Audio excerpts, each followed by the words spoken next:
Welcome to this explainer. Listen, if you've ever felt a massive wave of intimidation wash over you the second you look at an English grammar textbook, you are definitely not alone. It sometimes feels like English just has way too many tenses, right? But today, we're setting the stage for a highly practical, step-by-step breakdown.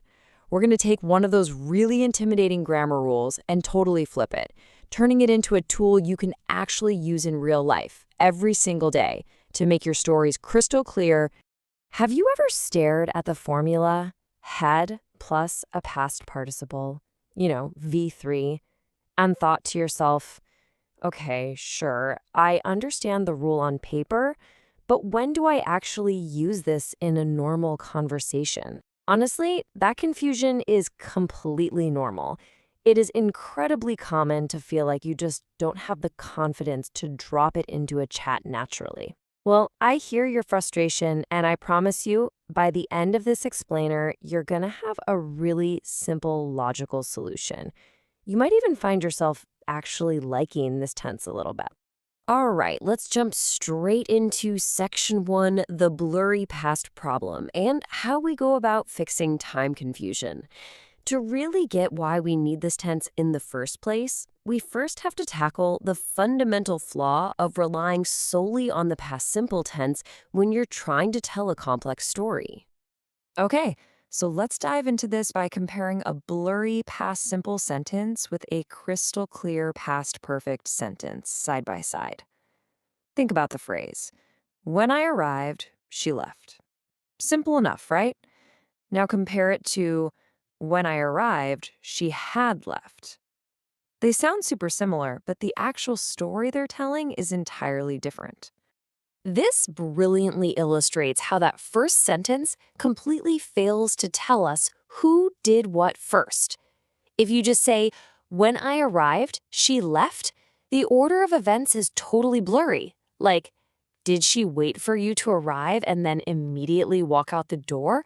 Was she offended? It ruins the narrative flow because your listener is forced to play a guessing game with the timeline. But that second sentence, it removes all of that guesswork instantly. Which brings us to section 2, meet the earlier past, using had plus V3. Let's pivot away from that confusing problem and completely reframe this intimidating grammar rule. We're going to turn it into a highly useful everyday storytelling concept. Actually, I want you to stop thinking about this as the past perfect. Let's just banish that term completely. Instead, start thinking of it simply as the earlier past. That is literally all it is. You're just using had plus V3 to act as a giant signpost for your listener. It clearly points out which of two past actions happened first. It's just the past before the past. Now, what's really interesting here is how instantly the timeline snaps into focus once we apply that had plus V3 formula to the earlier action. Imagine the timeline. At 7:30 p.m., she had left, right? That's our earlier past. Then later at 8 p.m., I arrived, too late. The order is absolute, cause and effect are totally established, and there is absolutely zero confusion about what went down. Moving right along to section 3, storytelling and drama, establishing cause and effect.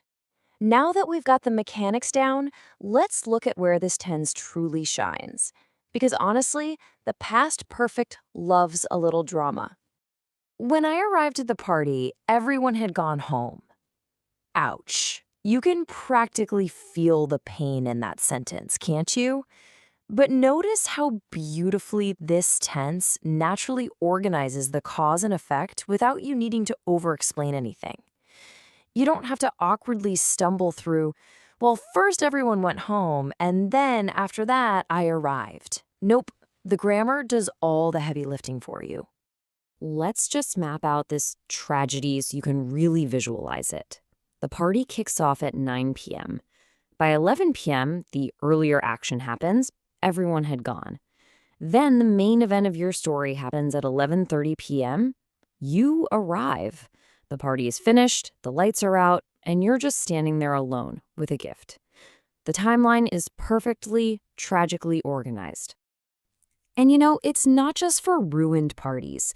The past perfect is absolutely essential for those painful, everyday, real-life moments when you suddenly realize something went horribly wrong. Like that classic, terrible, oh no moment of sudden realization and regret. Maybe when you're standing right at the front of the line at a busy cash register. I realized I had forgotten my wallet. We call this the oh no formula. The crucial takeaway here is that the mistake literally always happens first. That's exactly why the past perfect is essential for expressing sudden discoveries. Think about it. You forgot your wallet at home hours ago. That's the earlier action, so it's had forgotten. The realization, that sinking shock you feel, comes second, so that's just the past simple, I realized.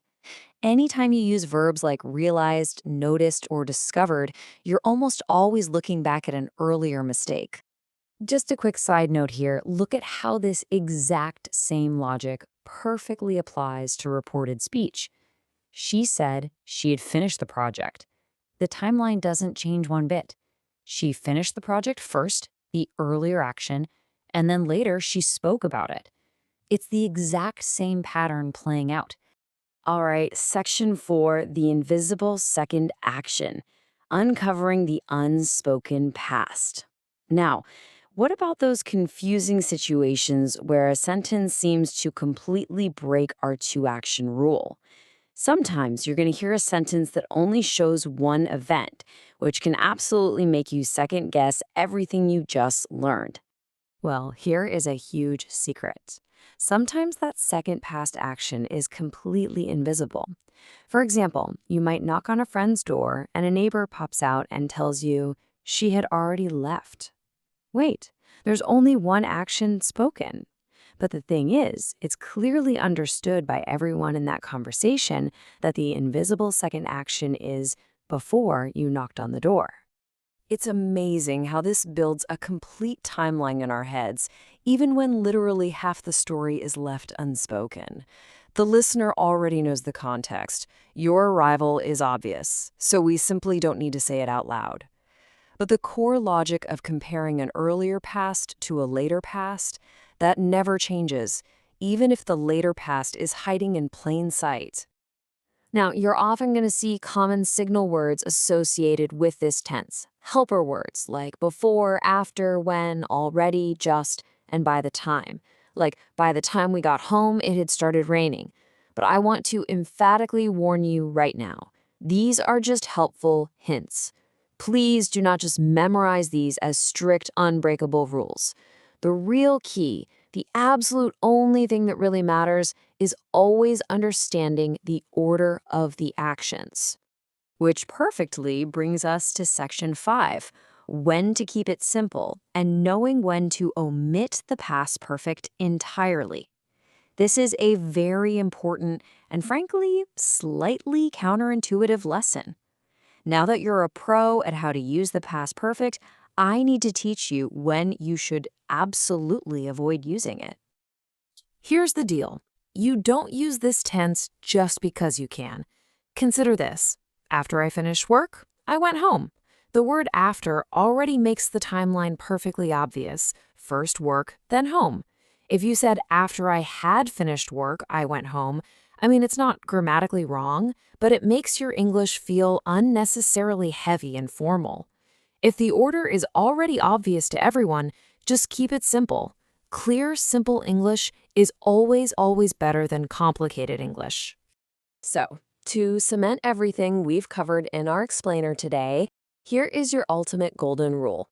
It's a super simple 2-step mental check you can use every single time you tell a story. Step 1, ask yourself, did an action happen before another past action?